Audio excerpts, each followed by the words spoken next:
Every Friday at 5 p.m. we are always live to give you this information, to grow you, to improve you, to direct you, to guide you.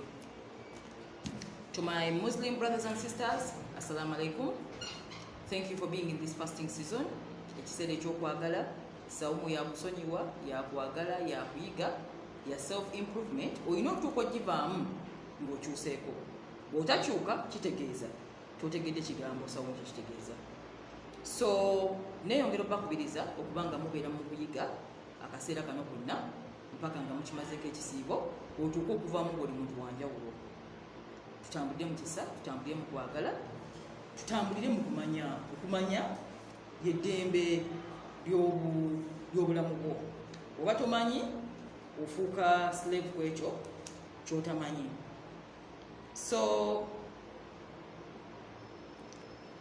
Mariam Nakuja, the manya gange, a counseling psychologist, a life coach, a relationship coach, omukyala atambulira mu nsonga ez'ebyennewulira,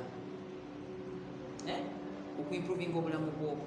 Bwe twamala okukizuula nti tukola ebintu bingi mu bulamu, tunoonya ssente, tunoonya enkulaakulana, tukola zi career, tutambula amawanga. We work so hard to improve our lives in matters of progress and material possessions. Inside us.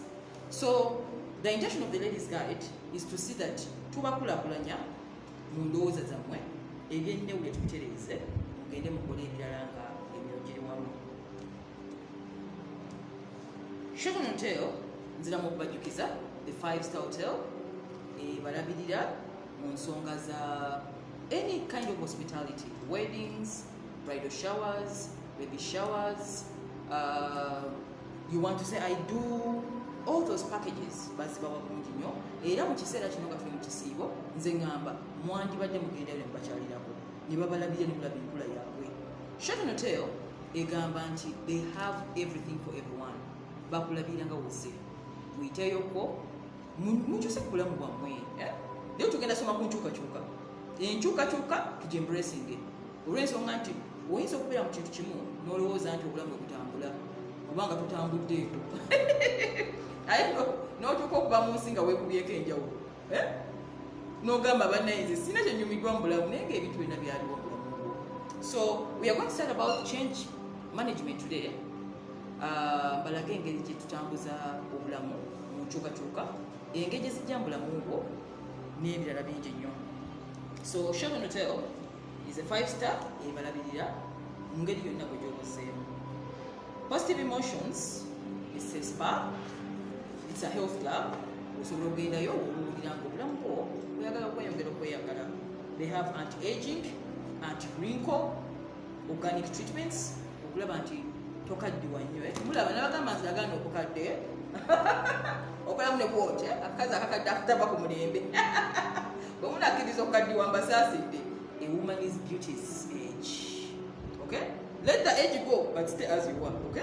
Togezanga kukkiriza bukadde. Okkiriza obukadde kitegeeza omulamu oguvuddeko. So, Positive Emotions buying every kind of product to make you grow young, ranging from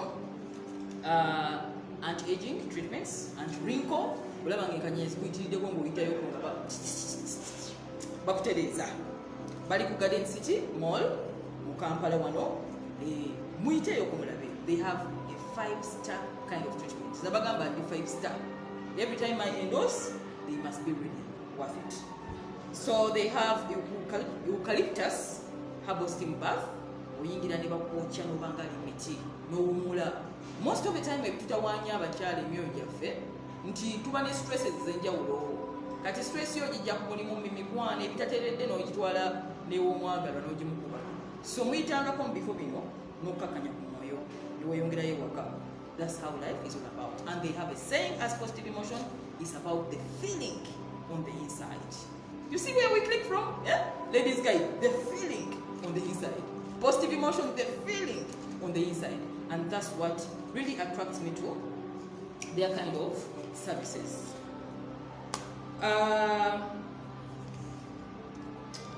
Program tetulina nziramu okubajjukiza, tuli mu kiseera kya kuyiga, tuli mu kiseera kya kusoma, tuli mu kiseera kya self improvement.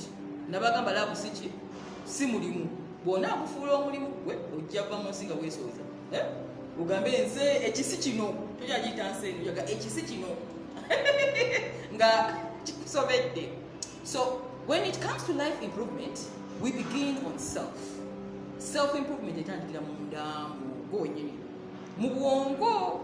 So we are doing these classes to improve your life. Oba oliyo nga abanazi bakutawaanya obufumbo obutabuseeko laabe ekusobedde ensi togitegedde nayo tekutegedde abantu tebakutegedde nayo tebategedde. You may need to have that mental change by learning something new in your life.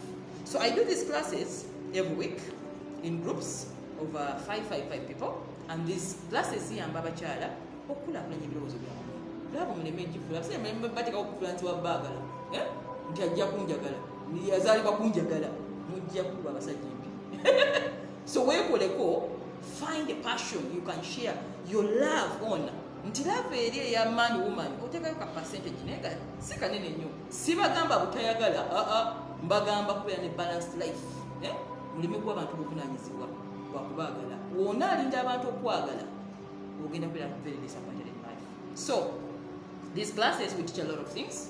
We see a woman into improvement, into that which you're supposed to be in life. Omuli, if you want to become a public speaker, a counselor, a leader, society leader, a business leader, nga endowooza eno yekutawaanya. Nabagamba kiba mu ndowooza gye tumenyaamenya ne tukuwa ekyokola. So mindset change, public speaking, presentation skills, writing skills. We teach you the right books. Don't read everything. Umaliri said, "I'm going to the library." Ojja kuwunga. Tukulaga ebitabo ebituufu by'osoma based on your trouble in life. We help you discover your calling in life. Otegera, why are you here? Why are you here? Tebakuzaala kutandika kukuba abantu kuzunzazunza mu love. Love nabagamba abawumuli akaseera katono. Obulamu bwo, your purpose is to grow, and that's the purpose of life. Your purpose in life is to grow. To grow in career, to grow in relationships, to grow in anything, but not to stay in stagnation. So these classes are going on, and you can register. My numbers, Ambassador Margaret, so sharing a number yange. You come to WhatsApp and you register, of course, and we give you the guidelines to go through. So nzira mu kubajukiza Mariam Nabuja, the Ladies Guide. On Facebook, Mariam Nabuja, the Ladies Guide. On YouTube channel, Mariam Nabuja, the Ladies Guide. We take care of your emotional wellness. Wengamba emotions, ntegeeza ebirowoozo. Mwe mubirabira mubiri, nefe tutandikira wano. Ntitereze endowooza, otereze neewulira. Kiva wano ne kidda wano. So, tubeera wano every Friday at 5 p.m. I committed that time. Era this is the time when I give back to community. Nabagamba sigaba sente ngaba magezi, that's all I have. So we give this every Friday at 5 p.m. and always be here at this same time to receive more of these life-changing programs.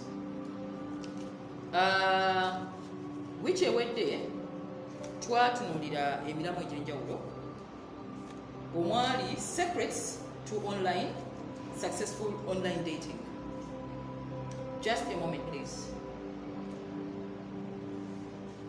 So, but twasoma which ewedde twatunuulira how can somebody have an online kind of engagement if they are looking for a loved one. Lwaki naleeta omulamu ogwo nti naye njagala abantu bakendeeze okwerimba ku social media okwegamba okwedupinga, they call it duping yourself, finding somebody who is not real nakulimbalimba. And two, because people are looking for loved ones and there are so many avenues currently, nti internet ebawadde opportunity okusearchingirako, babawadde ne opportunity munoonyezeeko abaagalwa, mulaba akantu ako kakati okakana wogendayo nga tomanyi mateeka oyinza okubeera disappointed.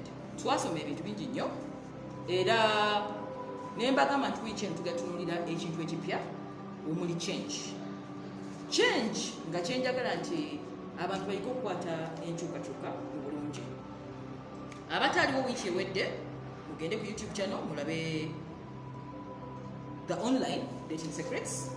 Nabagamba secretary nti message talk meet abaliwo mujjukira temubuuka miramu ekyo mitendere ekyo message talk meet, don't message meet, talk. And I gave you the essential rules you need to understand that dating online. Majaga tuwagaba wawali rules. Tuwaba the number one secret for online relationships. Your secret is okay. Make research on the person you are trying to meet online. Now talking about why you should consider online dating. Usanidde tosanidde. Uli muntu wa kika ki? Uleme genda ku online dating nga togisaana. Abatali mbajjukiza mugende ku YouTube channel Mariam Nabuja, the Ladies Guide. The pros and cons, advantages and disadvantages of online dating. Birungi ki ebirimu, bibi ki ebirimu nabitwala kuyogerako. Genda ku YouTube channel. Era nimba the 10 red flags zolabirako nti omuntu akulimba nga muli mu kwekwana ku YouTube, ku online.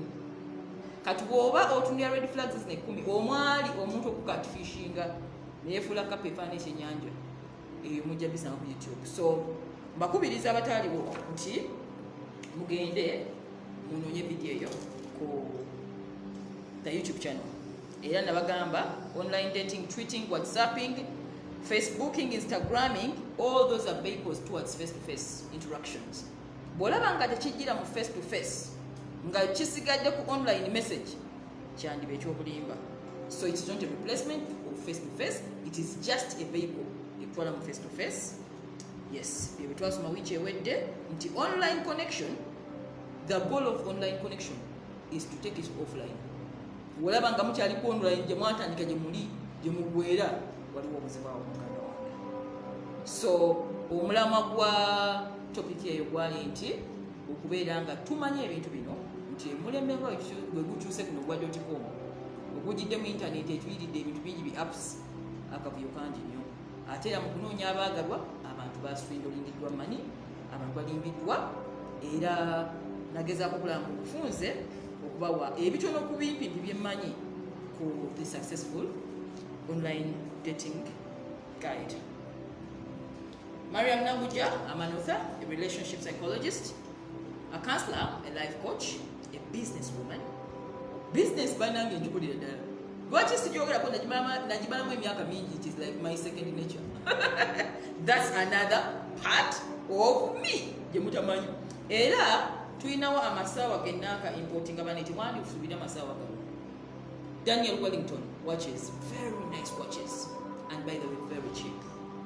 We are just on sale and promoting them, and they are very quality. So ebintu nga bino mwina okweyagala. Omuntu atayambala ssaawa abeera feeriya. Lwaki watokwata budde nga n'essaawa togirina ku mukono kitegeeza what kind of person are you. So Daniel Wellington, we have a number of watches, men, women, in every kind of quality. Silver, gold, black face, white face. Please mugende ku my MTN number on my WhatsApp status. I always put the things there. Muskebereko, and you choose what you want. Don't miss it. It's only sale for a certain time. We stop importing them. Today, I will buy to the Montanikwa. In today's session, talking about abantu abali stuck. Hey, stuck in a relationship, stuck with an ex, stuck in a business, stuck in life.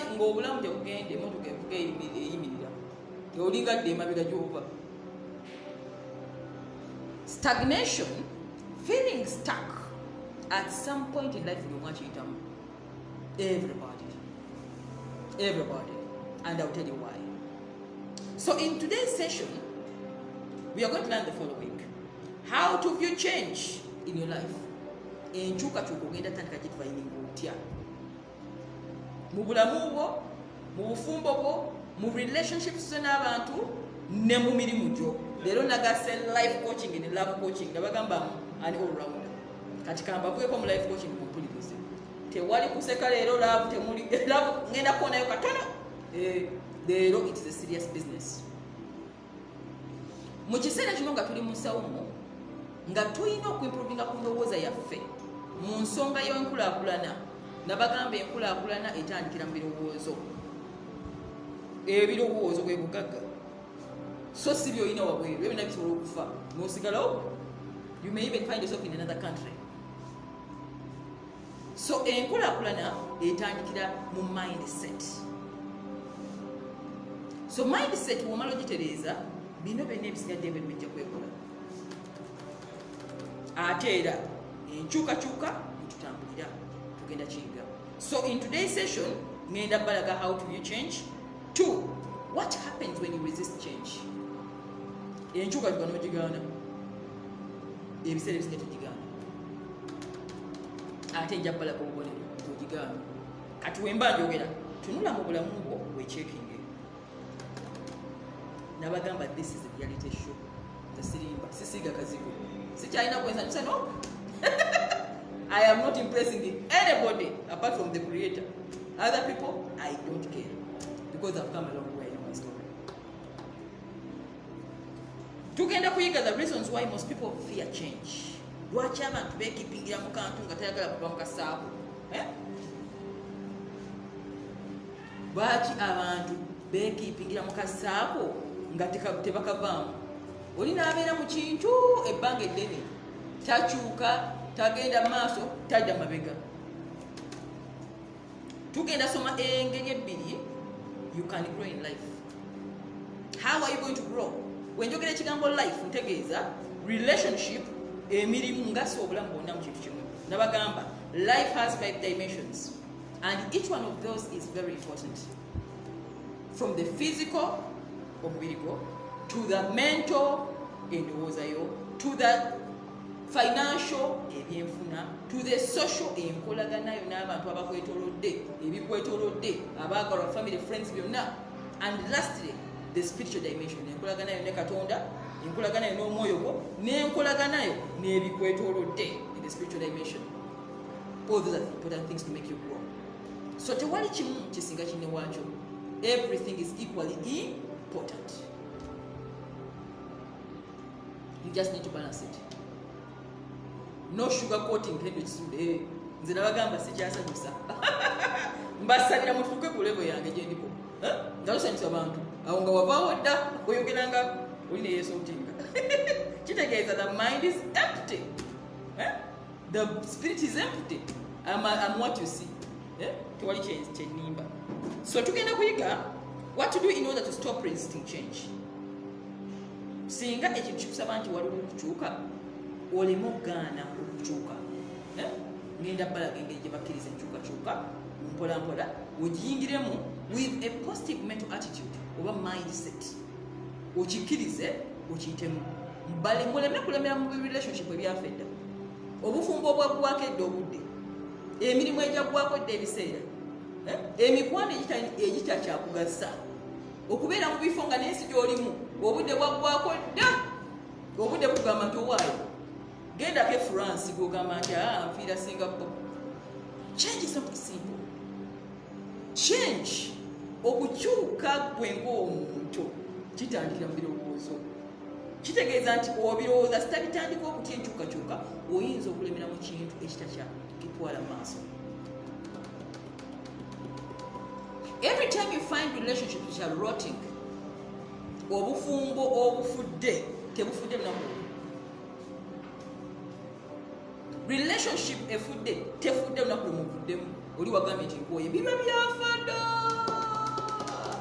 5 years ago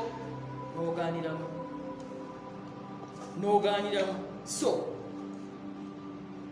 olwali tugenda kuyiga how do you tell that it is time to let go.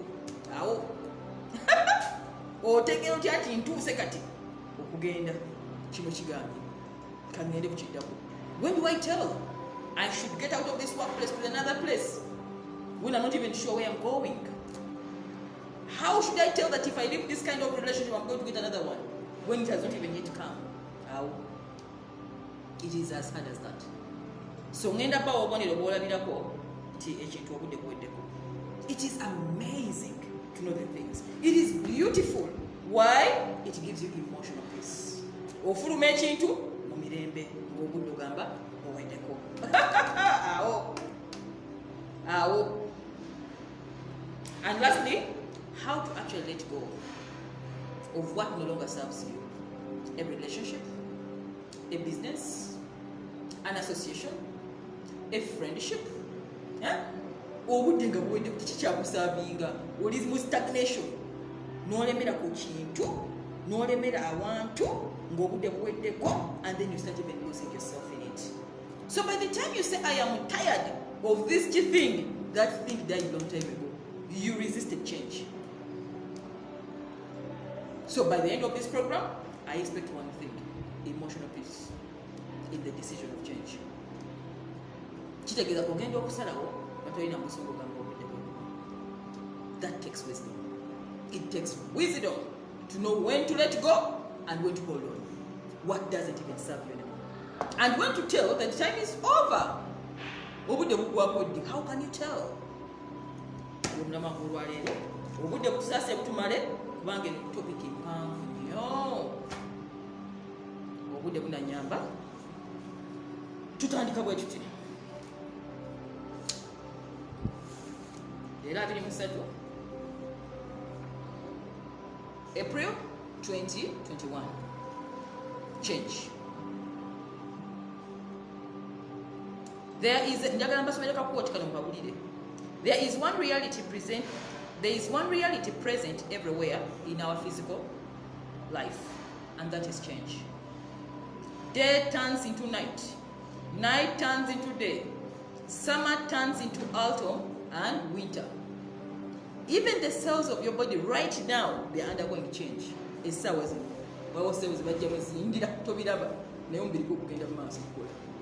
Change.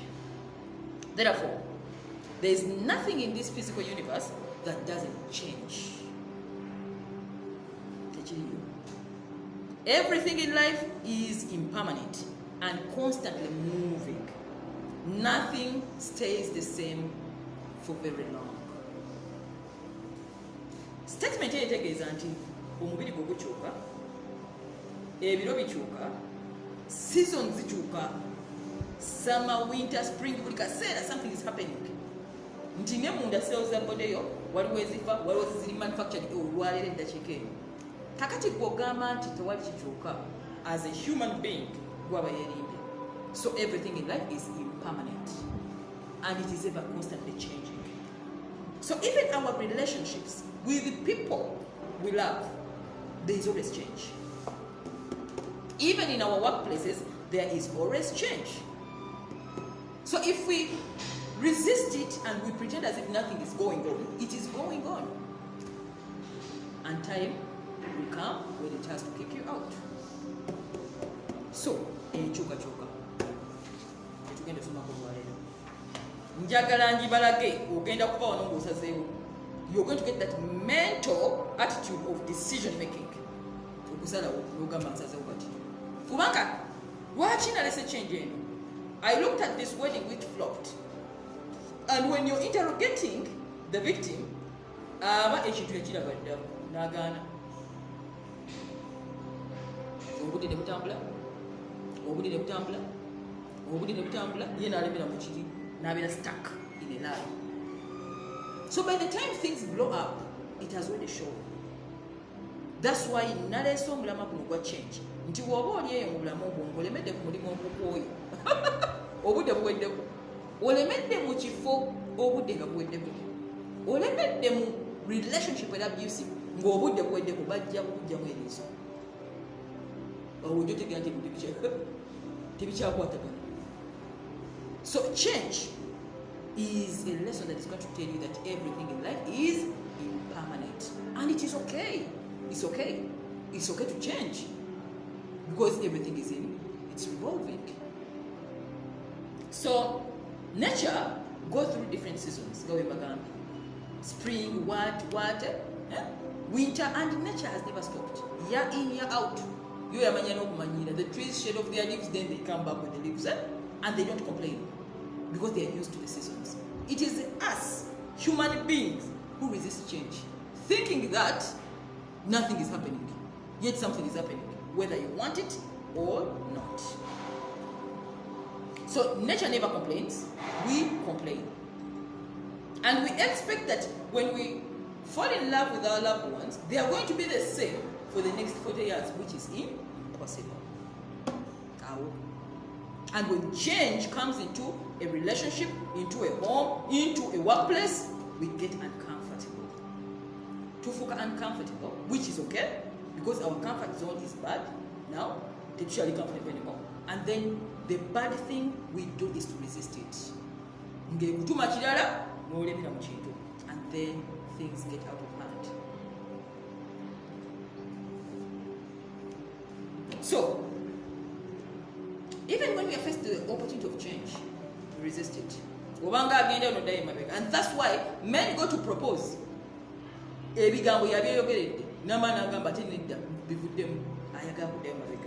In the comfort zone. Because change is about you. Don't forget. Every change creates a new problem.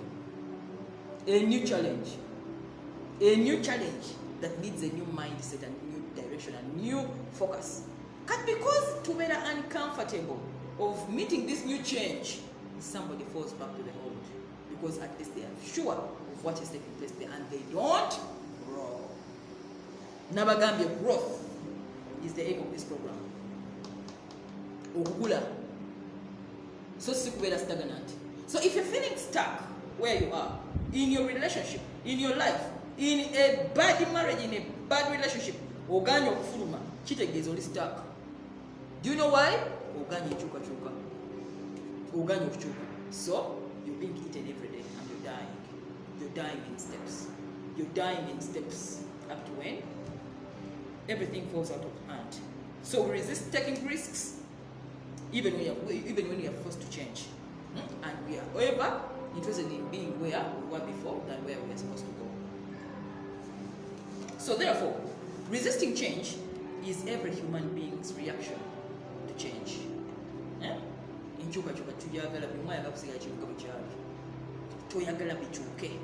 And then we stay put. Kitegeeza tewali nkulaakulana eyinza genda mu maaso nga tewali nkyukakyuka. Kiteeke ebirowoozo byo wano. Ate tewali nkyukakyuka ejja ekuleke ng'oli comfortable. Kiteeke muto wano. Kitegeeza buli nkyukakyuka leeta discomfort. So it is that discomfort gy'olina okuyitamu okkirize for the growth to come. Isn't that amazing? If you know that, n'ogamba wano ndi mu nkyukakyuka kati. If I'm going through enkyukakyuka, I have to go through this momentary pain. You prepare your mind for me to have great things. You cannot change and everything stays as it is. Impossible. Impossible. So think of this. And this is what usually people think. I'll graduate from university. I'll find a good job. I'll get a great partner. We get married and we have kids. Then I will build a house where my family will live. And then we shall keep it that way. For the next 40 years. Impossible. Why? When it comes to destiny, Jolaga, Nabagamba, we don't guarantee how things are going to flow. Most of the time, destiny, it will be a so, what are the setting up parameters on how your life has to be?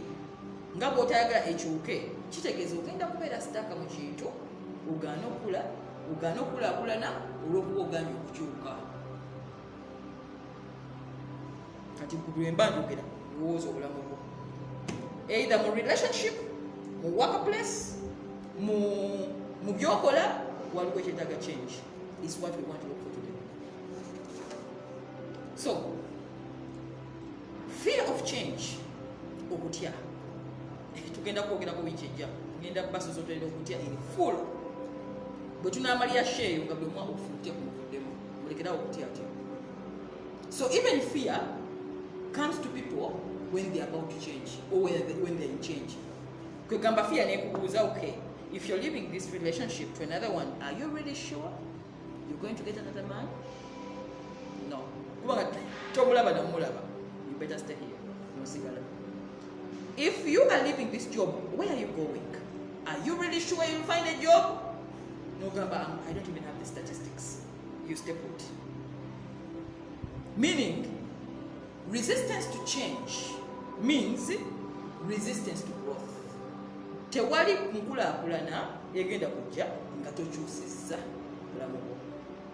in many ways. So even in marriage or relationship, when change comes and we don't approach it in a timely manner or we don't recognize it, the marriage can die every day. Little by little, bits by bits, step by step, until when it is no more. And I repeat, by the time you see something is over, what I told death, it died a long time ago, 5 years ago, not at that particular moment when it is happening. So we need to have the eyeballs to look at change when it has come and what it is requiring of us.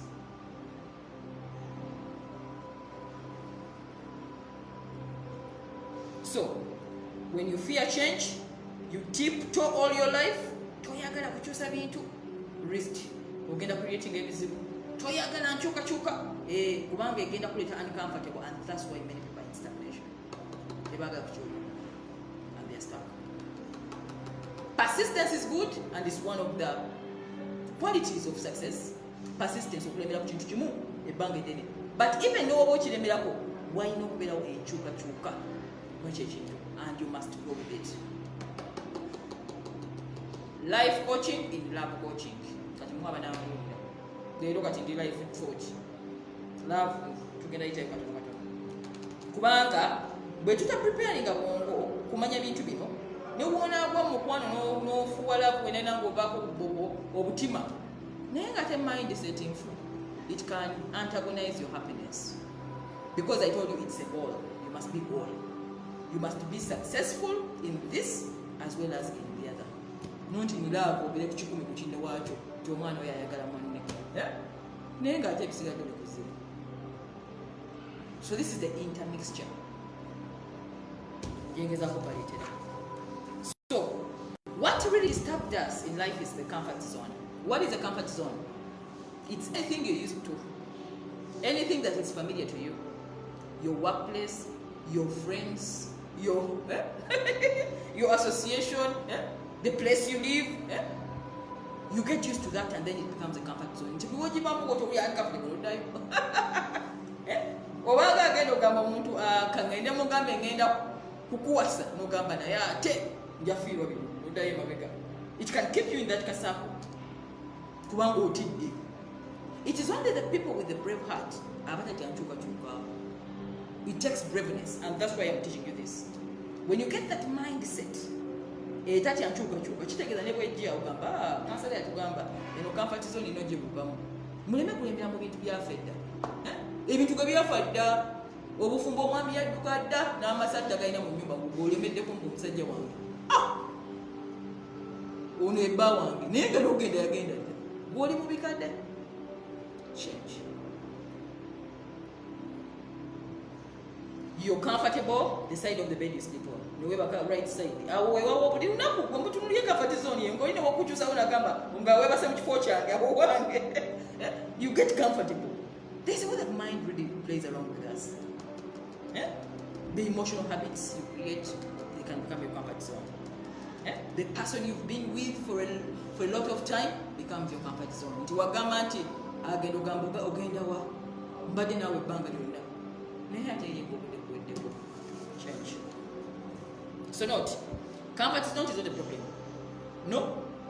The problem is we make this comfort zone stop us to change, even when change has come. The comfort zone. Okay? So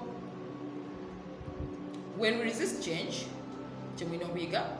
tugana new directions is tuweebwa, tugana new opportunities ezijja, tulemera mu bintu ebyafa nga bwe nabagambye nga ate obudde bwabuweddeko.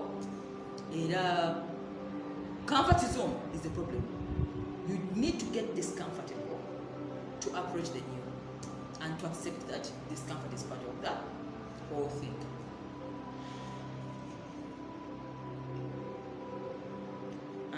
So when you try to keep things the same, you end up holding on people and situations you shouldn't. Ugeza kulante okumanga byebyo twali kukyukakyuka ojja kwesiba ku bantu abaweddeko obudde bwabwe, ojja kulemera mu bifo obudde bwaggwako dda because you want to keep things the same.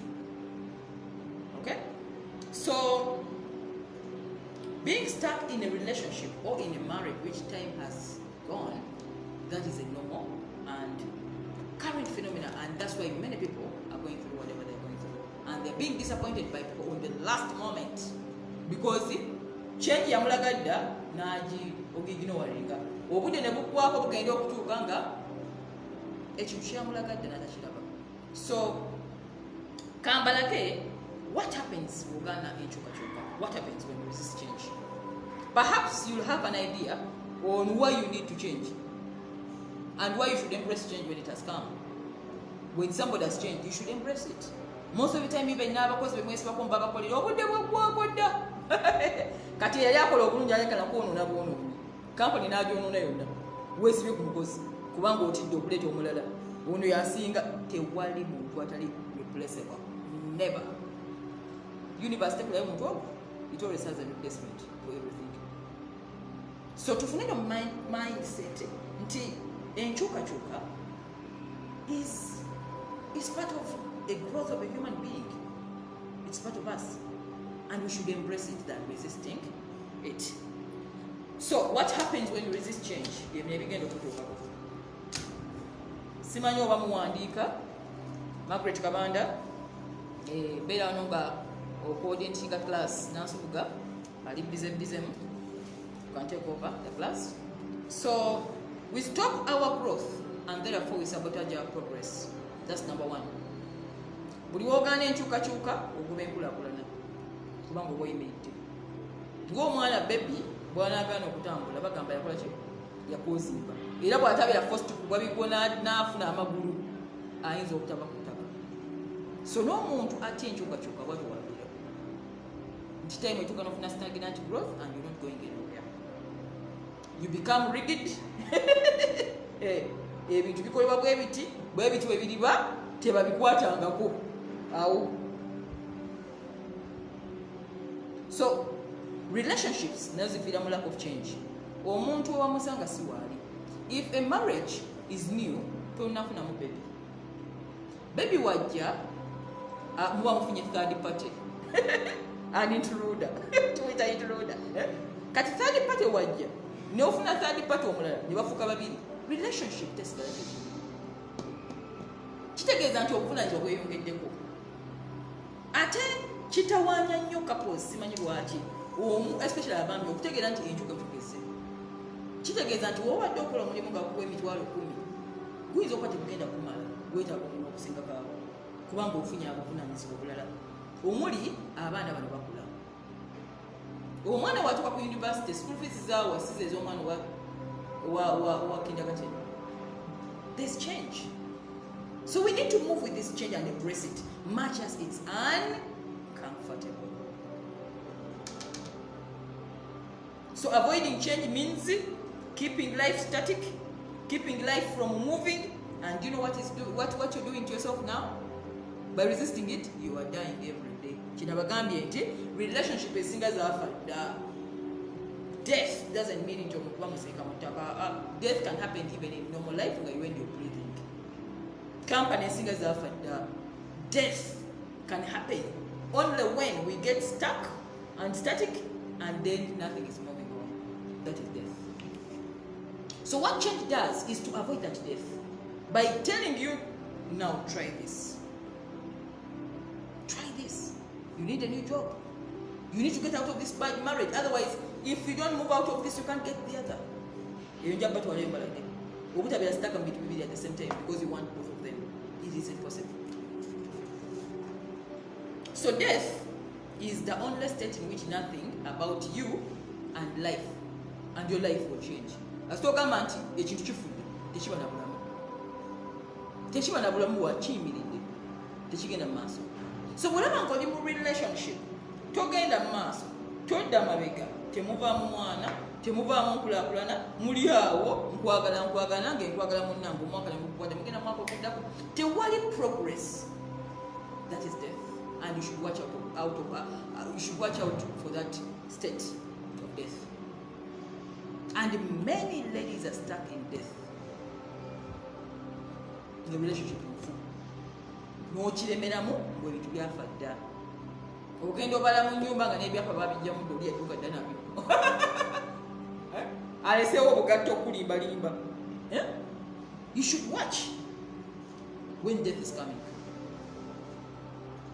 So therefore, if you keep things smooth and changing, n'ogamba byerenga bibiri tewali kikyuka, kitegeeza nti gwafu you're promoting death mu magezi. Ekigambo okufa kitegeeza nothing is going on, it is static. So is your relationship dead? Is your marriage dead? Is your friendship dead? Is your work job dead? Ne job esobola okufa nga yafada okera kwanya nokwanyisa unogenda mulimu nemukola today wakane ogenda kuduka naye nga the thing died long time ago. How do you check that death when nothing is changing? So stop resisting change and learn to manage it.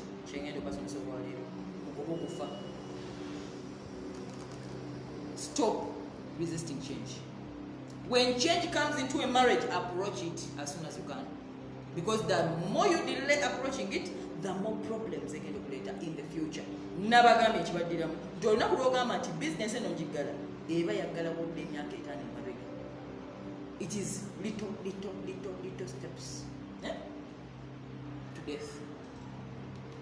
So whatever problem you're going through in life right now, whether in your marriage, whether in a dating relationship, whether in a business, whether in a workplaces, career, whatever, until you make a few changes by you, not anyone else, you may never grow. So whatever there is no growth in a marriage, will static. Whatever there is no growth in your dating, in Gamucharia,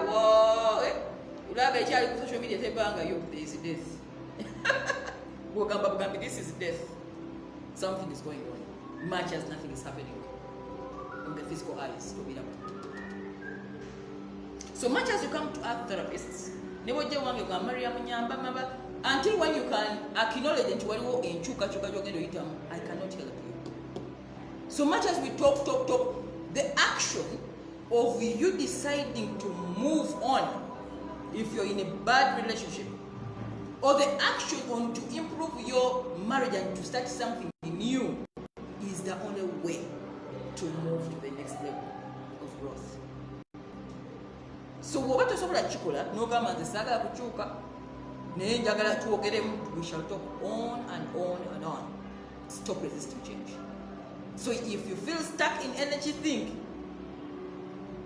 ogani I take way, not anyone else. So stop resisting change and embrace it. Change in your attitude, change in your communication to your mate.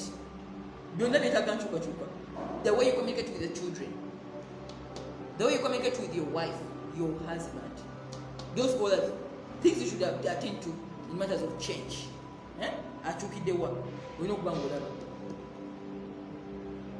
The way you relate to the new season of life. Every time nabagambe waberawo winter, waberawo spring, waberawo summer, but every season calls for a new mindset. And until when we address that change, nothing can ever change in your life. Please don't. We all like the idea of growing. I want to grow, but we don't like to change. And yet, you can only change to grow. That is the rule. So, get out of your comfort zone. I don't know which comfort zone you're having. Simanchi cholimweyo. Nze njogera bwogezi kugenda we checking. Kano ka video njagala mudde mukalabe. Because keta agambo ina ne kalamu n'olupapula. No wandika wanombera mbayisamu ku speed. Go back and watch it. It's going to help you to make a decision which is hard pertaining to life. Nzira mubajukiza Mariam Naguja, that is his guide, your emotional wellness guide. I'm an author, I'm a counselor, I'm a relationship coach. I love teaching, I love improving lives, and I love to see a woman grow. Njaganya bachalanga ubongo sagala muntu nga tagenda maaso. Because if we have that kind of community, I'm sure if women can be better, their life will be better, because you're the epitome of growth in society. The men will always follow. You know that. So leadership begins with you. If you don't improve your minds, you will fail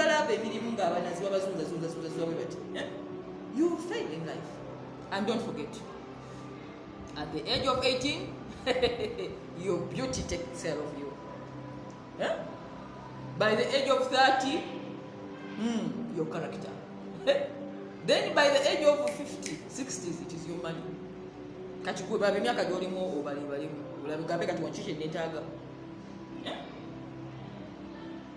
Let us learn the things to improve our lives. So, why do we need to change? And why do we fear? Why do we fear change?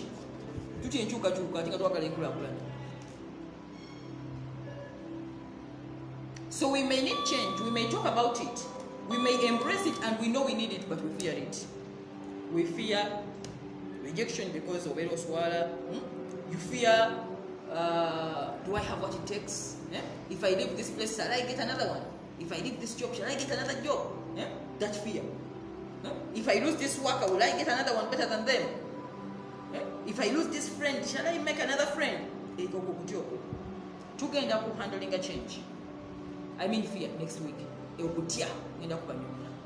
Mujene knowledge. Mugwagobemu. Kitegeeza nti omuntu awangula okutya afune enkulakulana. Even life emwanguyira, even love emwanguyira. Kubanga n'abasinga ekibalemeseza mu bintu ebitabayamba batidde. Batidde. So, most of the time we fear change because it's uncomfortable. You fear changing your job, you fear new careers, you fear fear, and then you get stuck. And when you get stuck, what happens? Death. Or fango tambula. The moving dead.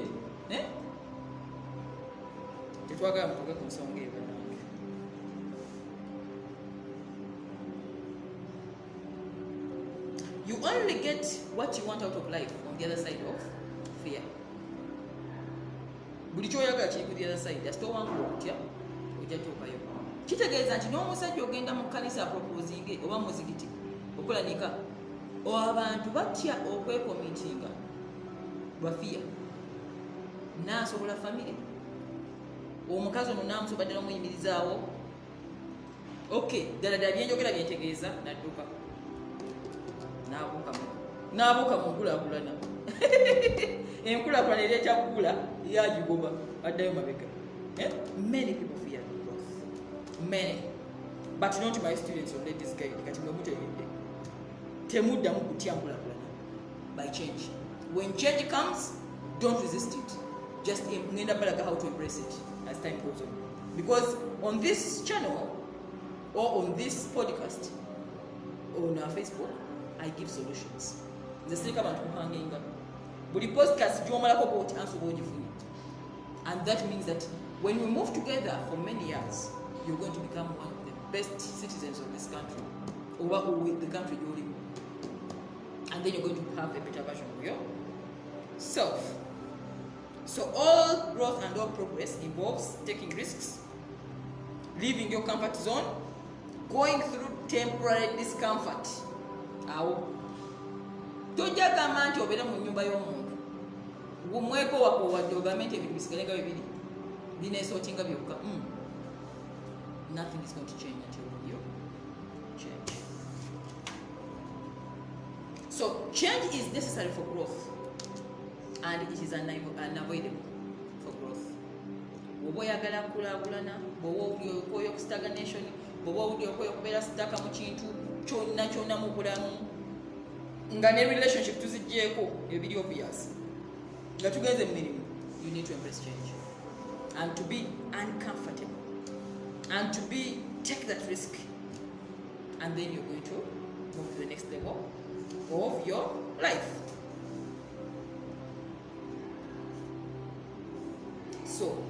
sooka nkuweemu eddakiika emu olowooza ebiki byolina okukyusa byoganya okukyusa biki byemuka ng'olaba marriage yeetaaga enkyukakyuka mulemedde mu kintu ekikadde ng'olaba relationship gy'olimu obudde bwaggwako dating obukyali mu cohabiting time has moved. In fact, the relationship is asking you for change. Tulagawa ne relationship as it erina obulamu bwayo nga mmwe benyini tebatadde namu. It has a life of its own, the relationship. So it's asking for change. What are we doing here? Are we moving on or not? Are we moving to commitment or are we in stagnancy? It doesn't matter how long you stay. Change is going to move you out. And I'm going to show you in the next few discussions again about watch it change. So when you try to fear change, whenever you try to resist it, nabagambye ebyo ebibatuukako omuli okufa ekintu okufa in fact kikusurprising ku last moment ng'obudde bukoze buweddeko. So this is moving us to another yet interesting discussion of, in case you resist change, what happens next? Kubanga waliwo agambe eyo okay kati ze basagala kutuuka so what? Kineekola kyokka. This is what happens. There is what they call a cosmic boot. Margaret Kabanda mpandikirawo cosmic boot engatto BOOT oba universal boot engatto ekusamba bweti nekuforcinga okusalawo ng'ogaana akonkadamu. The cosmic boot oba the universal boot bw'ogaanira mu kintu ekyafa edda n'ogaana ye wenyini ebayo nekusamba omuli omuntu okwekyusa n'atajja nakundagaano gye mukoze, omuntu omuli obutatandika nga mwagulinze, omuntu omuli olw'okugamba nze mbiira nkooye kwata ebintu byombiire obudde bukoze ki buweddeko. Kati universal boot ekolako lwaki oganye ekyukakyuka. So the universal boot engatte eyo nga olaba boot bakita boot ebigatto bino ebiringa boot kati ne universe erina engatto yayo gyesanga abantu ebafosinge kuve ku mirimu olemedde bwoti negakakamba yetene covid muggalewo kirabika muganya okugalawo obudde bwagwadda. So the universal boot, events that appear to be beyond your control start happening in your life and in your marriage and in your relationship. Ng'ebimu bikusuka kuno kulowooza nga bikugamba bugambi vaawo anti oganye yonge etandika kuleeta bintu bikugoba. So events that are beyond your understanding surface into your life. Maybe you've been avoiding to leave this workplace wesibye kalimu olwo bakufayalinga. Covid we yajja gwe basalako ne bagamba nedda abakozi bangi tujasobola basasula mwenna genda universal boat webali nnyo nedda si boat eryato Jamiru Aisha boot BOOT engatto gye bayita boot esamba kibuutu. So maybe you've been avoiding this bad relationship oliawo complaining bannangenza obufumbo kola omuntu yakwegobera oba yeyadduka. The universal boot kitegeeza obudde bukoze ki buweddeko. Kati geeyo anti oli ogamba otya kati kiweddewo genda oba ogendawa universal boot esazeewo. So that is the energy in life that comes into your life to force you to make changes and to make decisions when you have failed to decide. Many companies go through that universal boot. Ebasamba. Maybe you're overworking and you need to rest. Ombiri kukoye negamba soko lwale mu kintukako nnyo. I get sick and then I'm forced to rest because nkola nnyo. So wano mu rest nogamba kadoddayo buto. Universal boat. So therefore, whether you like it or not, you are being forced to change by some force which you don't know. You've spent so much energy trying to resist change, but this boot comes to kick you and your gun.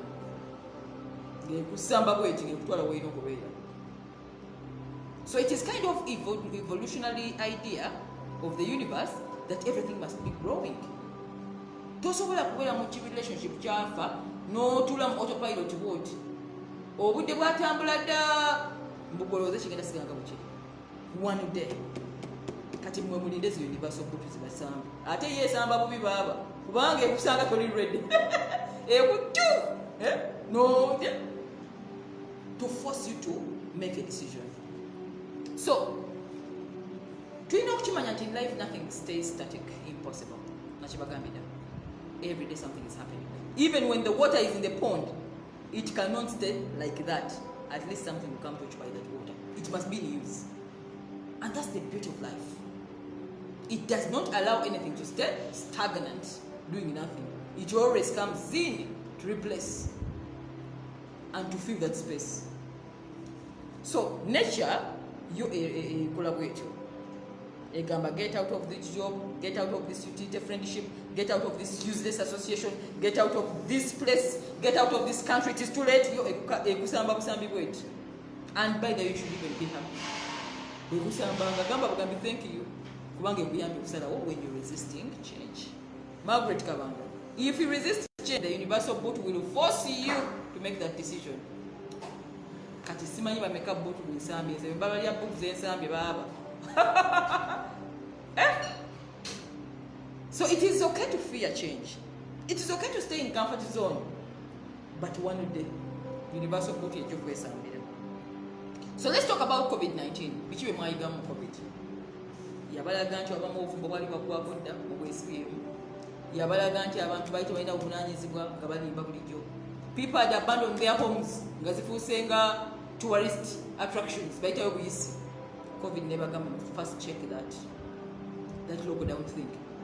It taught the world so many things about the universal board. Much as it came as a disadvantage, but it was an advantage to growth and humanity. Kitegeeza kampuni ezaali ziweddeko zaggalawo ate era zikyagalawo. Kitegeeza nti buli muntu yagana enkyukakyuka lockdown COVID gye yaleeta agenda kuvaamu. We are in another era now. In matters of relationships and in matters of life. So the universal boot is always an COVID. Mulungi nnyo negamba muveewo. Get out and go to something else. So forcing a cooler. And that growth is always positive to us. So therefore, when you take long to change, when you resist change, the cosmic boot will kick you out. And it will help you to make that change. No more waiting, you wegamba, no more procrastinating now. Where has the universal boot kicked you? Mwalemera ku boyfriend obukadde obwamalira ebiseera naye bagamba nedda biweddeko funa omulala ekuyamba okuvaawo. So it is really helping us most of the time to get out of this comfort zone. Wow. So tugende ku nsonga endala. Margaret Kabanda, the 2 ways to grow in your life and in your relationship. 1, you can choose to grow by yourself, by making changes, by understanding that you need to change, and then you take the personal initiative to change. And few people do it. Abasinga tebekubiriza balinda universal boot okubasanga. There are 2 ways. There is no other way to grow. You either take the personal initiative neweekulakulanya n'okuneekyukakyuka neweekyusa, or you wait for the universal boot to change you and you're forced to change. So those are the 2 ways human beings grow. They are forced to change or they change. There is no other way in between. Kakati awo simanyi wawuli nze change gigambye wano gikusomesezza nti mu maaso eyo oba obulamu bwo bwoli kati olaba nga enkyukakyuka ogyetaaga ekyokola okitegedde mbanjulidde. So the purpose of life ensonga lwaki wajja ku nsi kuno was to grow. That's why wabajjanga olika baby n'ofuna amagulu n'otambula, noyagula n'ofuna amagulu n'otambula n'omera amannyo. It has been a step by step process to where you are. You didn't come to be stagnant. So when we stay in stagnation, because we fear change, and we okula ngona ngofuna fear. Ebizibu bingi ngoli mukulu. the universal boat mbagambe ejja kusamba. So obeera ng'oli mu marriage ekyaggwako dde obudde bwakyo, you had better taken care of the change than waiting for the universal boat. Kicking away, it can kick you out, for better or for worse. So if you don't choose to grow and change yourself by yourself, your cosmic boat it's a matter of time. So therefore, not growing in life is not an option. Not growing in a relationship is not an option. Newe munagamba abantu tokola sibe wako mukazi otakola mugambe takola okwate growth ye, something is happening. Newe munagamba omwami tajja kola sente ante abagaga abambi babansede bakwana nnyo, something is happening. You cannot stop somebody's growth. The purpose of life is to grow. Don't wait for the universal boat to kick you out. The universal boat zange isinganzi banyumiza nabagamba story yange enamba mujaji sanga mukataba nga mpezeze emyaka 67. The life of Mariam Nakuja amujabate yambo lichimu. Right now kamba vuge twagala lugambo lungi nnyo saagala basi muliyamba malireyo kamba vuge katono kati walinja bayira all mutegere universal boat ezankikinga here there to force me where I am now. Negamba obudde buweddeko awobaawo genda, it forces you. So this brings me to another. How do you stop resisting change? Nabagambye, in this philosophy, Mariam Nakuja, the Ladies Guide, we give solutions. Siva kumukutu nga sikuwadde solution. Olina okulaba nti eno class egenda okugwako bweti ngokujjekana mu popular boat. Answer zifuna. Simanyi kyemuliko bannange. Simanyi oba mulinzijja wa simanyi. Naye nze nkulegera solution kamunogaani weesoote. Nabaga sikyalina byendikozesa. Nyumiddwa nnyo obulamu ne nga bakangabeeko ku kyenyumiddwa. Nammwe munyumirwemu. So how do you stop resisting change? Kati awo nyingidde obwongo bwo otandika okukula. Okula mu bwongo. One. In fact, it's only one way. First of all, you're going to learn to make friends with the unknown. How do you make friends with unknown? Mu Luganda, tandika okwagala ebintu by'otamanyi obutabyekanga. Kitegeeza nti ne bw'oba ogenze mu ggwanga ly'otamanyi totyanga kubuuza bintu bimu. To try out new things. Tobeeranga nnyo sitaaka mu bulamu bwo gwe bw'olimu olowooze nti bulamu bwokka. Venture out and you see how are people living.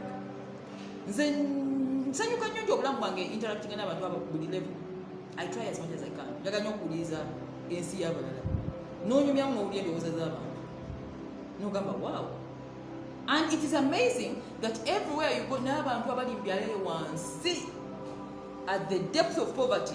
Bw'otuula n'oyogera naye ayogera ekigambo ky'otawulirangako. Because nze njagala nnyo okusoma. I like learning. Naye osobola okutuuka n'omuntu n'agamba nedda ery'ettaka madamu oyiwako bw'oti amazzi gava wansi nga n'ebyaŋŋamba sibimanyi wabula nsomye ebitabo ebiwera nga sikimanyi nti wobikka gundi ku ttaka ng'oli ku faamu eno wansi amazzi gasobola okusiduka ne gakuma omusana ne ugaaka omuntu agamba ono naye kino akinsinza. When you walk and move you find life is just amazing. Don't be stagnant where you are. Gula obwongo bwo, find out, venture. That's why mbayita mu classes zino mulewulira ebintu ebitawulirangako. Tobeereyo n'olowooza mu nsi yo nti gwe oli boss, olowooza buli omu boss, oli boss we. You may go somewhere and people will not even recognize your bossness because people have seen it all. Life is about making friends with the unknown. Kitegeeza n'oweesiba mu bufumbo obufudde tomanyi ky'ofiirwa ng'oganya ofuluma. Oyinza okuba omusajja wakulinze munnaye agenda okuba embaga akonya ennaku nga weesibye kuwona atalina budde. Oyinza okwesiba ku mukyala nga si yooyo n'osuba omulala. Venture into the unknown. Whether it come out well or worse, ogamba this they have tried. Have that mindset. Temwesiba ku bakozi. That trap. Ovono omukozi ankolera bambi yasinga banne bannange n'amalava wano simanyi kampani oba enayimirira tewali muntu ayimirizawo kampani nga mukozi. Kampani eyimirira ku birowoozo bya nannyini. The owner of the organization and the spirit of the organization is what keeps the organization going, not you who came to work on it. So even employers should get out of that trap of depending on a worker. How can you depend on a human being? So now we are calling it. Yes, thank you so much. You may be very intelligent, you may be articulate, but even when you leave, that company will go on. Because the spirit of the owner and it are one, not you who came to work for it. As simple as that. And it fascinated me when I saw in some news where Sanyu FM where someone, the boss said, all of you reapply. I liked that mindset. Here comes another Mario. I make decisions easily. Because you can't say that you've worked for me for so long. I am the owner of the spirit of the organization, and you think that when you leave and you don't work, the whole company is good. It may stumble for months, but later on, the company will be back where it has to be. So mulekera okuloza nti omukolera aba employer bamubayamba. Nanyini mwoyo bw'ekintu ekyo ye nanyini wakyo si bwe azokikolako. So temutyanga kukyusa abakozi nti ennyumba omukozi omunange yalabidde amaka gange wanaava wani analabi. Asita omuntu afuuka disloyo, asita omukozi afuuka disloyo, ne bw'aba mugezi nga wanika ku mazzi tumwetaaga. That is my role always. We need loyalty, that's all. If you're not loyal, I'm sorry. As simple as that. So let us not get stuck into things which don't work because we fear change of new people to train. And then you stuck with what?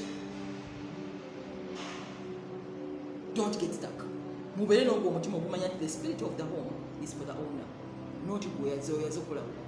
The spirit of the organization is for the owner, not you who came to work on the dream. The spirit of anything is for the owner, not you. So mulekera okutandika okugamba nti okolera ekitongole kiyamba ewenna abaawo bigenda kuyimirira tebijja kuyimirira. And again, universe harbours vacuum. Kitegeeza nti tewali kifo ky'ofuluma ne batakire replacinga ne waba kutenda bwenna avaawo bagendako banviiriddwa somebody in your version. It may not be like you.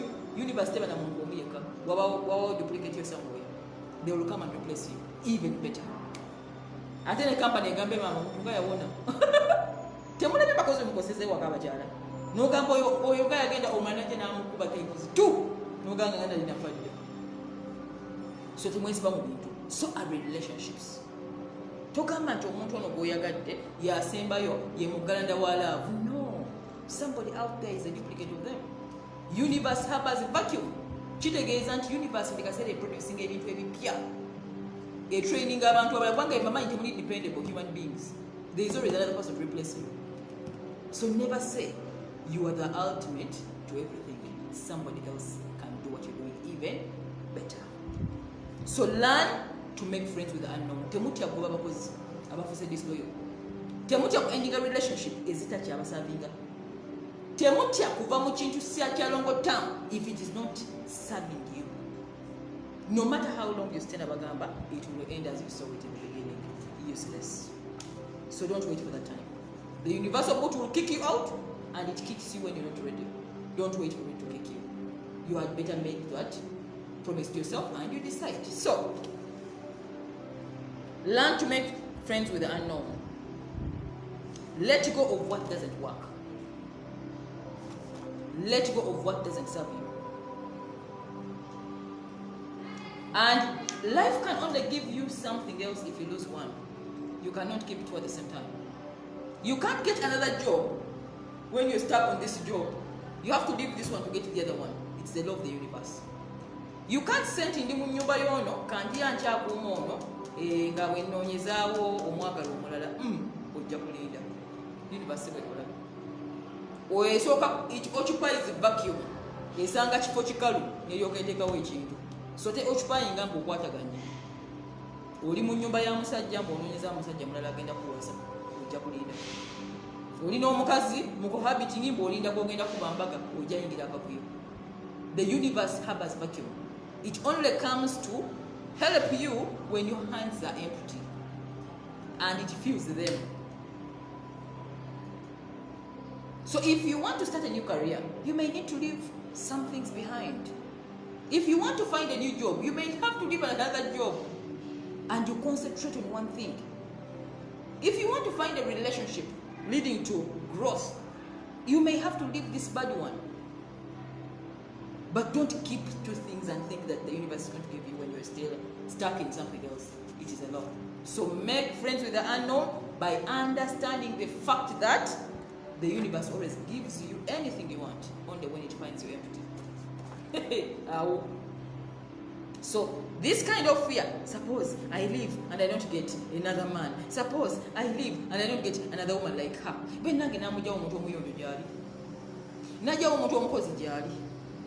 but stop making your mind be dependent on people. Nature is when it finds water in the pond, when it finds a tree which is stagnant, for it it's always feeding things which are empty. It harbors vacuum. Isn't that beautiful? So if a worker is disturbing you, let them go. Let there be vacuum. Someone will destroy it. As simple as that. If a relationship is not serving you and you feel munda, nature harbors vacuum.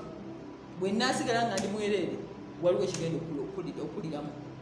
but if you keep it, you're delaying your growth. So tujja kwandulinga fear which ejja abana abeerawo njagala mubeerewo abasomye topic eno ejja kuyamba nnyo nga ne fear ogigasseeko to become one and all. So let us think of gifting. Singa otwalira omuntu ekirabo nga akwataganye mu mikono akutte nze ndowooza naawe osooka kuyirinda awumozeeko kimu omugambe gatikwata nekino bwolaba ngaokwataganye mu bulamu buli kimu oyagala obeere nakyo bwoti, you can never get it. So much as we want growth, we want to grow, we want to improve our lives, as long as we are still stagnant mu bikadde, there is nothing that is going to change.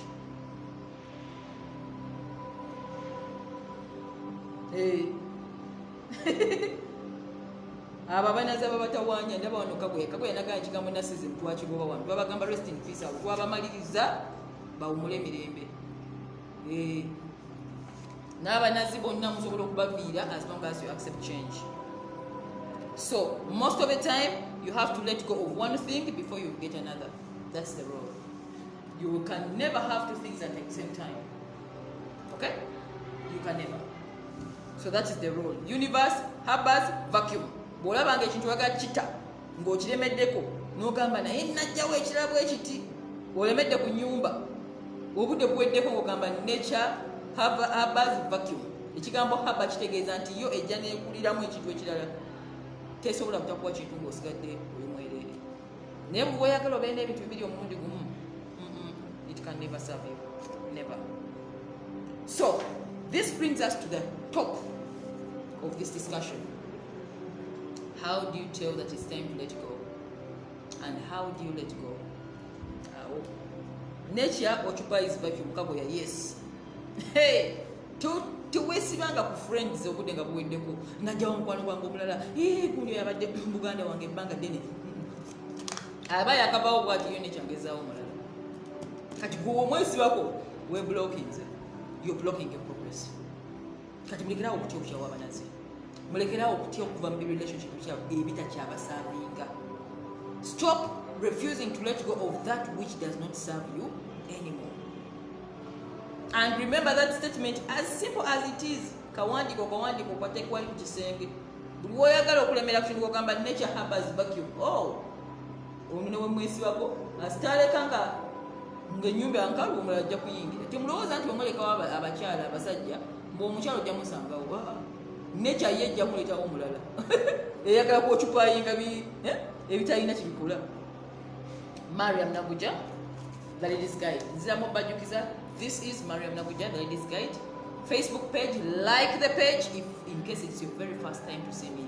I'm a relationship psychologist, I'm a life coach, I'm an author, I'm a counselor, I am a business lady ebisaawa bino bannange birungi nagyeko amasaawa nga mwenda amasaawa gano long lasting durable and dependable. Daniel Wellington ye brand gulirayo munno omugambe muna ekwate mulekerawo obukodo bannange nabagamba wano ladies guide tetwagala bukodo gulirayo omwami w'omugambe kwata honey love you emotional bank account mujongereko nabagamba account ya banka nga bwetereka sente n'obulamu butereka emotional bank kakati tosobola kubeera mukwano gwange emyaka 10 ogamba tuli ba mukwano tolina kyovaamu oleeta mboozi na bizibu natugende tuziike ntugesa nekukoowa ne bwaba mwami netuga tuli bafumbo tolina kyovaamu ere ndi musajja nange nkukoowa ntugesa nengamba nemukazi obwo bakazi abatagabanga bakodo teri akwagala kati omwana kutugende obaguli amasaawa kuno busaidi dish nekamujjamu emmotoka amugulidde akasaawa gwe nokiipinga onga musajja mukodo tatulabirira omuwaaki mulekerawo obukodo bannange ebintu bino mbibawedde masaawa pafyumu bwolabanga omukwano gukusobedde ate mwana atugajirako nebbango mukalaba it is a free bango saawa eyambalibwako nekabango kako byonna package omuntu omukola boti ngaomugambo waayi ani I love you ebisigadde nga account edduka ng'eyambukako kati ako ng'omukwano ogutambulizaako omwaka omulala. That's how love is. Even friendship nga friendship etambula naye ekintu ekitali mubannaye kugaba I love you olulimi mujja lusula wali. Love is give and give is love. That is a rule. Anyway kisuule abakyala mbagulye ku nsaawa Daniel Wellington nabayitedde cartons tuzidistribute nze muyige love. So how do you tell that it's time to let go? Otegeera ddi nti ekimala kimala awo. It takes wisdom. Era mu ssala z'obanga osaba ye Mungu okuyamba okulaga ekiseera nkiweddeko wazibu nyaawo bangi nnyo balemera ku bintu ebyaggwako edda ng'ate obudde bwakola ki bwaggwako dda. So when do you tell? Awo bwe wali answer y'omusomo guno gwonna. 1. Whenever you feel that you've hit a brick wall and you're feeling discomfort, bw'obeeranga mu kifo kyonna, bw'obeeranga n'omuntu yenna, bw'obeeranga mu bufumbo oba mu mukwano dating n'owuliranga olinga atuuse ku kisenge nga in fact tebikyakunyumira bikunyiza na bunyiiza obudde bweddeko. Like I said, emotions are the best communicator. Muve ku bigambo wano enneewulira yekuwulira nti wano awantu obudde bweddeko. You feel uncomfortable gwe wenyini, you lose interest gwe wenyini n'omulimu gwekanga bagamba okukeera kumanyoga Monday etuuse omuntu afudde. Yet some of us meet Monday, I'm looking forward to be at office. I'm like, wow, yet another week we have a new program, we have new visions. I'm excited to look towards. But whatever ne Monday tukagamba nti omuntu ajiddwa ekirimu kino omuntu ng'afudde obudde bwakwaki bagwako dda. Number 2, you get stagnant and nothing new is coming in. Kitegeera ne wobeera mu bufumbo embalaza zimenyeka, amasefuli gajjamu ebituli ebbaafu zikumenyeka, tewali kipya kinyingira. Obudde bukoze ki buweddeko. Mugabanga amadinisa gatandise okutukako obuntu. Those are all signs that the relationship is not going anywhere. Muli mu bufumbo naye tewakyali nkolagana negenda mu maaso. Bannange mwewale wakirigenda yita ba contractors, I mean bano abazimbi bagambe mutereze olubalaza olwo wabeewo ekikula everyday, but never ever stay stagnant. Webanga relationship omuntu addala takyadda asula ne gyasula n'atakuba nakasimu nti waayo oli otya adda kuzanama agenda ng'omanya nti obudde bukoze ki buweddeko. No communication. There are many things that show signs that it has ended. We akibuusa amaaso bw'abeera mukozi omulimu atuuka saa 6 avaawo mangu abanga yayiseewo okubuuza ate omusasula aleka ekkooti ku ntebe n'atambula n'agenda. Bw'abeera mukozi wawaka akolaga ddibe nga lye obukyafu bweyongera ye fulamu tabiraba obudde bukoze ki buweddeko. Mulina okuba nga mulengera ebintu ebyo nga bijja mulamu bwammwe. oyina okulaba changes in relationships, and that is where the point is, because I told you okufa kujjamu step by step by step mpaka we bakuziika. Si kuno okufa okwa physical body, okufa okwenkulaakulana. So every time you see such things, you just say this is the time to end this, to make space for the new.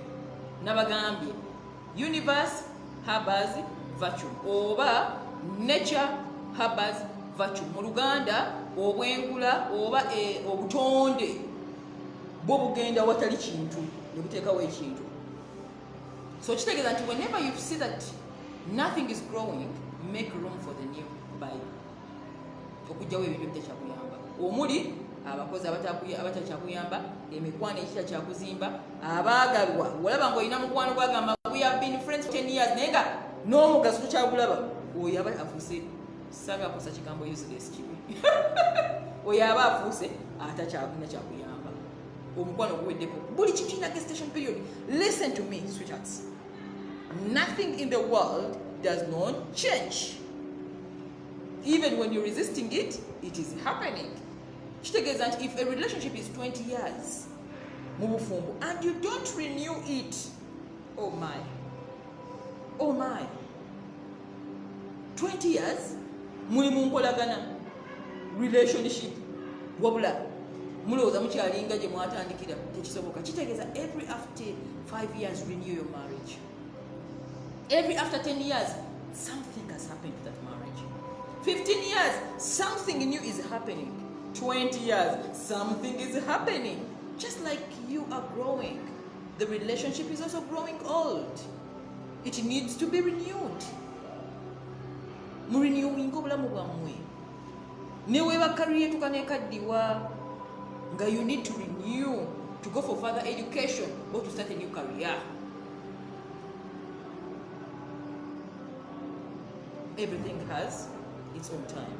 So how do you tell that it's time to let go? When things are working against you. Clear for the new things to come in. Nature harbors vacuum. Until when nature finds this space, it can never occupy that. So you keep stagnant in what does not work. Donate the clothes in your closets. Olaba engoye nga tukyazamba temukeepinga ngoye makesi abakazi. Obugoye bw'omwana omuto abaana bakuze bali myaka 19 okyalina engoye zaabwe nga bakyali ba 2 years. I mean 1 year. You're being stagnant. Osibye progress. Donate. Tuli mu kaseera ka kisiibo mu donating ebintu. Nabagambye nature tegenda kuwanga esanzo ddudde okwataganya ekuwanga tewaliwo space nga tolina. Donate extra money oba olina sente ziri ku account nga tukyazeetaaga. Ziriyo zitudde. Banki esalako buli kaseera. Esalako totegeera. Donate some. Don't overclog yourself with that you don't need. Buli kyolina okubanga olina okubanga okyetaaga. That is the rule of nature. Attend some classes to mentally and emotionally remove all the beliefs. Oyinza okuba oli stuck in life olw'endowooza was enkadde mu biseera ebipya. We are in 2021 and the people are still having ebirowoozo ebya 1987. There is a problem. We need to be current. Attend some classes to mentally and emotionally remove all the beliefs into new beliefs. We can only grow through information which is current. And I'm sure these women are growing every day. You can never stay the same. Get out of the casual relationship that is not serving you. That just thing which you're dying every day. Wajja oli munene ogenda okendeera. Wajja olina business yo ofuuza takola. Wajja okulaakulana otandise okufuuka ekitagasa. Kintu kigenda kikutta mpola mpola. Obudde bukoze ki? Buweddeko.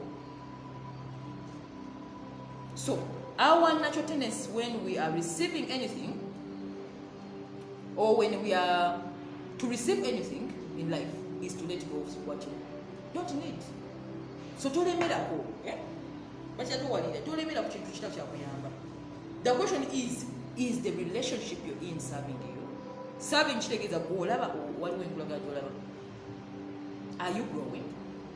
Or are you dying? Do you need to work on it? The marriage, especially the marriage, because marriage is not easy to close. You may need to work on it to renew within the old.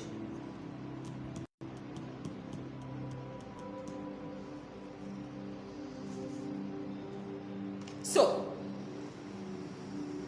what are the things you should let go of? Awo ojja kukwata ekalamu n'okupapula mu biseera by'eby'eddembe ng'ozzeemu okalaba kano. Is it a relationship? Is it a friendship? Is it a job? Is it a habit? Is it a lifestyle? You need to change. It's not easy. It begins with mental. Okyusa ndowooza, okyusa ebikwetoolodde. What are those things you need to change? You need to grow mentally, spiritually, socially by transforming the way you think. That's why even ebyo betusomesa emisomo gibayamba okula every day. Imagine every Friday ng'ofuna this information. How fast are you going to be next week? This is like feeding yourself positively. Positively.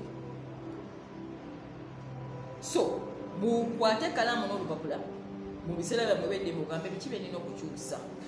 Olaba ki relationship gy'olimu kirina kikikulaza. Olaba wenkulaakulana. Omusajja takula mmere, tasasula nnyumba, tasasula yaka. N'okuzaalamu n'akuzaalamu. Ate n'omwana conjugal duties tewali kivaayo. Do you think you're going anywhere with that cheating? Mujja kulinda universal board. So, this moves me to the next point as we are winding down, or the how do you let go of the old, attract the new?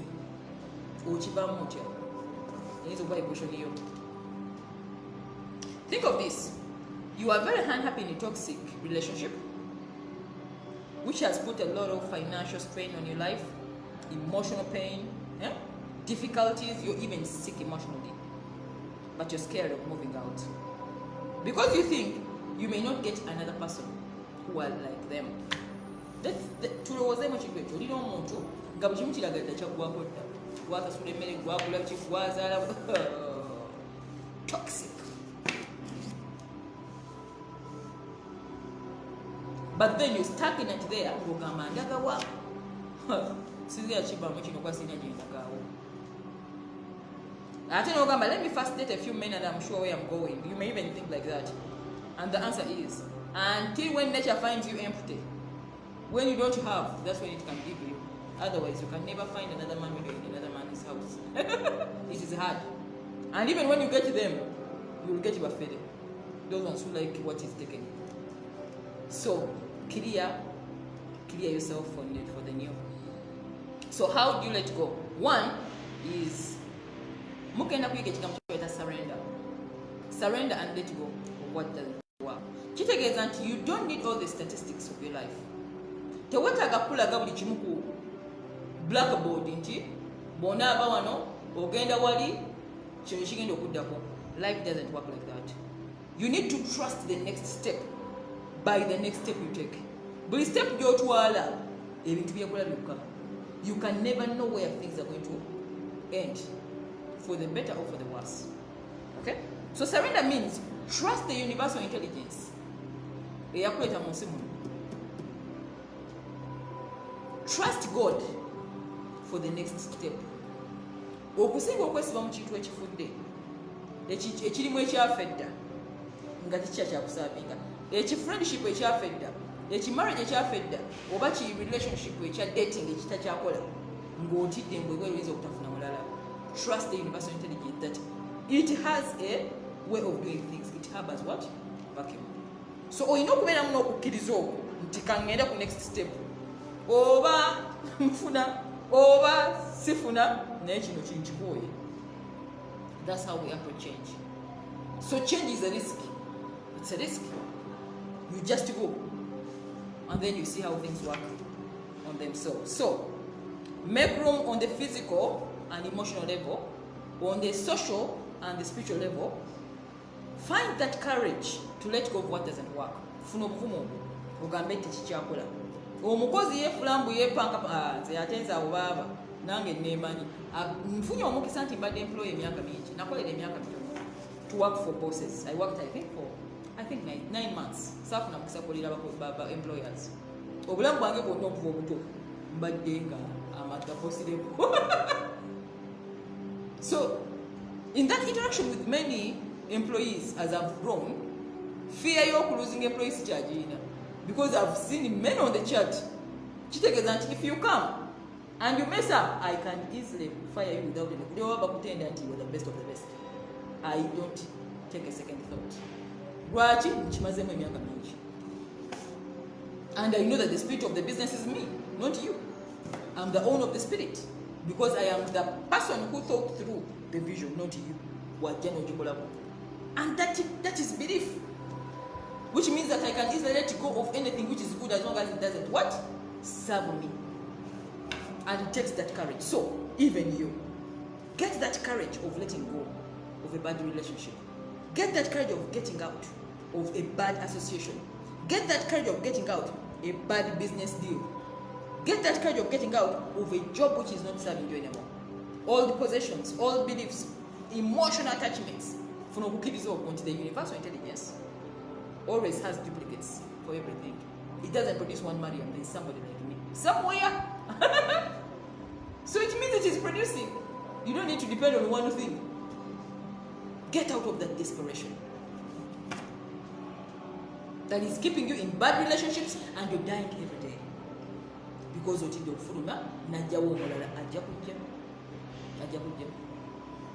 it may not be the same version, but someone will come, because nature has what? It has vacuum. So the questions to ask yourself now is, what is that thing that you're holding on that you need to let go of and it's not serving you? Is it a relationship? Is it a job? Is it a friendship? Is it a situation? Is it a home? Is it just a limelight? And number 2, if it is no longer serving you and your life, do you need to release it and let it go and trust the universal intelligence? Surrender. Kubanga chikususe kukulowooza. Tell muntu alina calculate of how life is going to be. Never. We just venture it out and then it will man down. It is scary, but it works. Creating room for the new things to come into your life and stop being stagnant in stuff which does not work. Remember, every exit is an entry to somewhere else. So mulekera okulowooza nti omukyawa bannammwe oba ovuddewo olowooze nti omuntu agenda sigala nga abuliize. Every exit is a door to another entrance. As simple as that.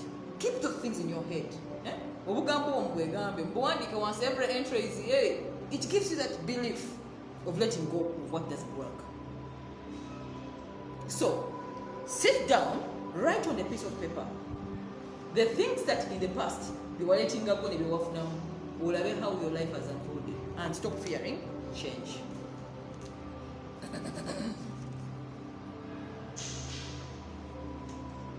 Look at the businesses that failed in the past and you made the new businesses. Look at the boyfriend who dumped you and then you found your husband. Yeah? Look at the man who disappointed you to another relationship you're in now. You're going to see that life grows through problems. When you have problems, it's when life is growing you. It is helping you to grow. The universal kula. So temuddamu kuganira ku bintu bitakyabazimba mukkirize enkyuka. It's part of growth. So when you get a piece of paper, no one dikabewafiirwa nibewafuna mugamba how life is amazing, and then you're not going to fear change again. You will never fear change again. So we understand that the nature of life is change.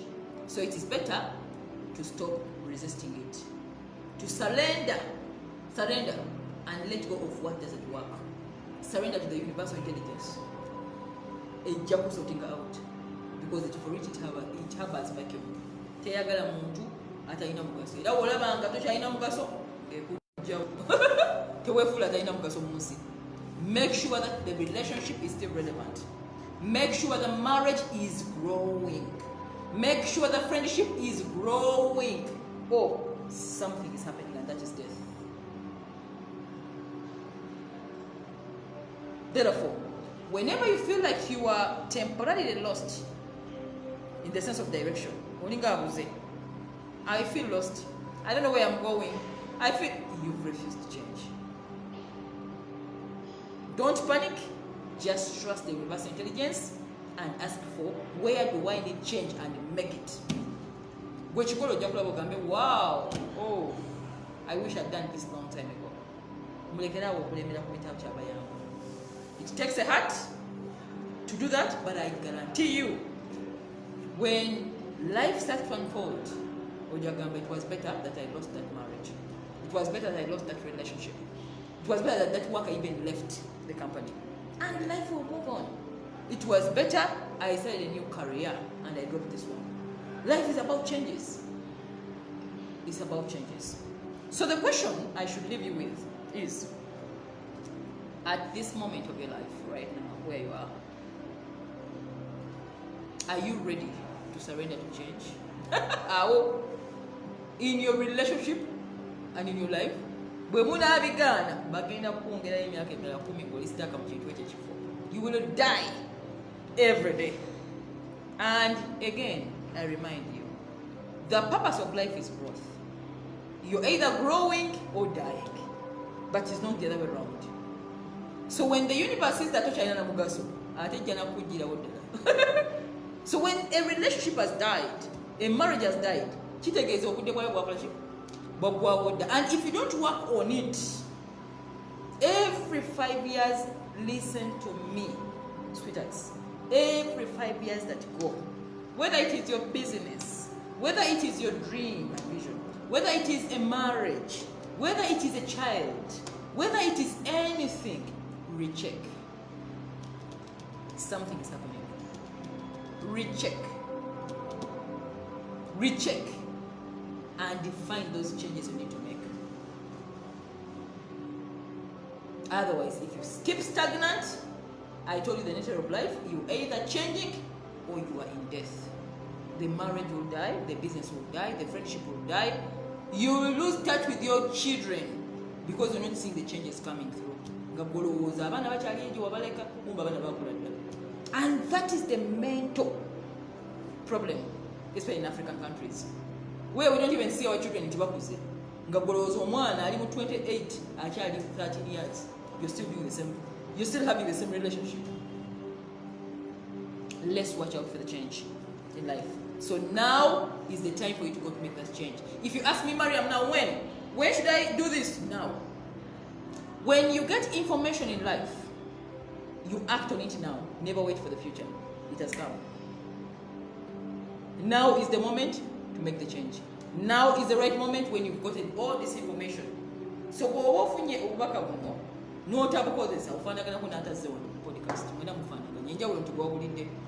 knowledge is power only when it is applied. So it is not power, but it is applying it. So I will leave you with this. In what area of your life right now do you feel you need change and growth? In what area? I need to change my career. I need to improve my relationship. I need to move out of this cheap thing. I need to find a new job. Everything needs change. In what area of your life do you need change? And number 2, what area has been trying to change but you're resisting it? How do you tell the time is over? When emotionally you feel out of alignment.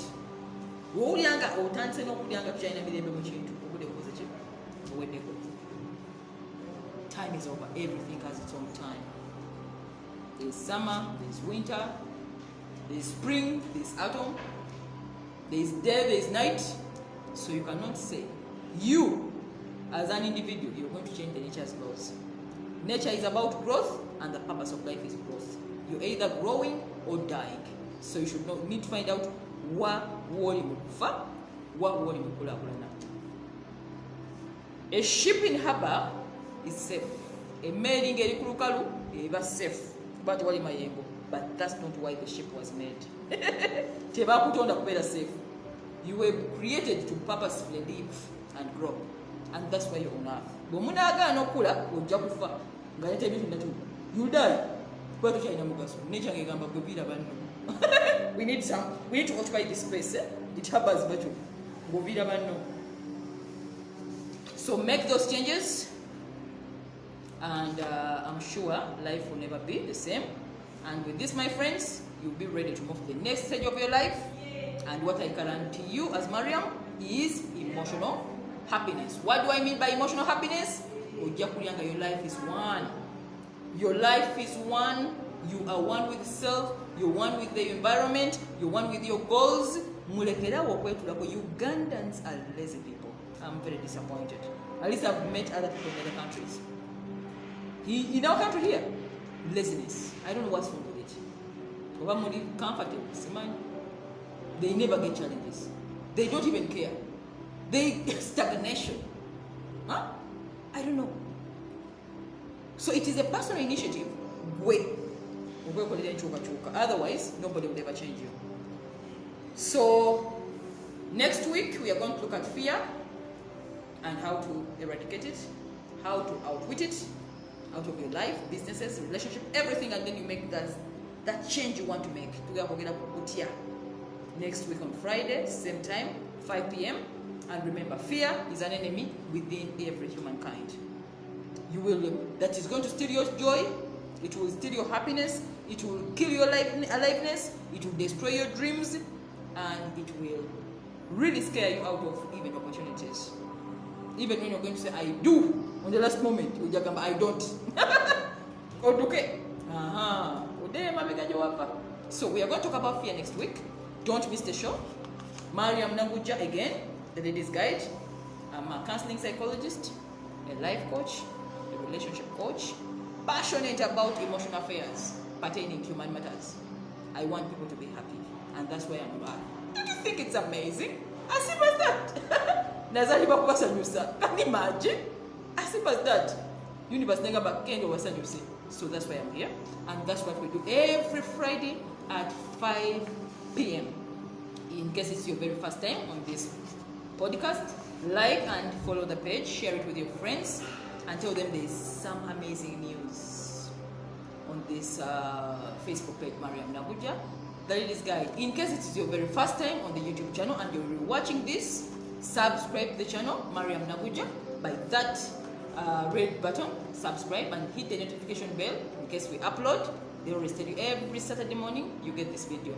If you miss it here, you'll find it tomorrow on Saturday on Mariam Naguja, the Ladies Guide. Once again, I remind you, I'm a businesswoman.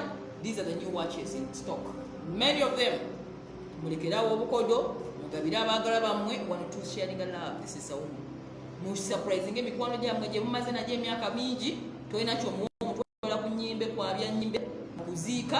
Stop that selfishness.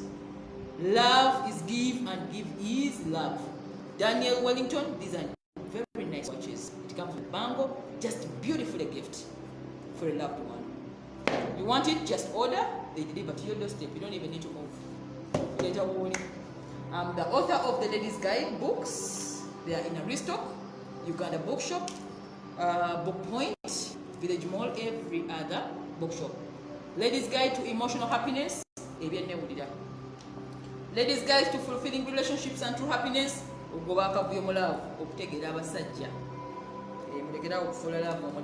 and Ladies Guide Journal.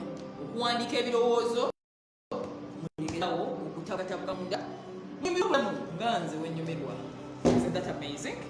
As simple as that. And until next week, same time, 5 o'clock, fear. How to eradicate fear out of your life, out of your relationship, and you make that decision and do it no matter how fearful you feel. And that is the beginning of your life. When you live a life free of fear, life has just begun. Thank you so much. Till next week, mbagala nnyo, and enjoy your weekend. Peace be upon you.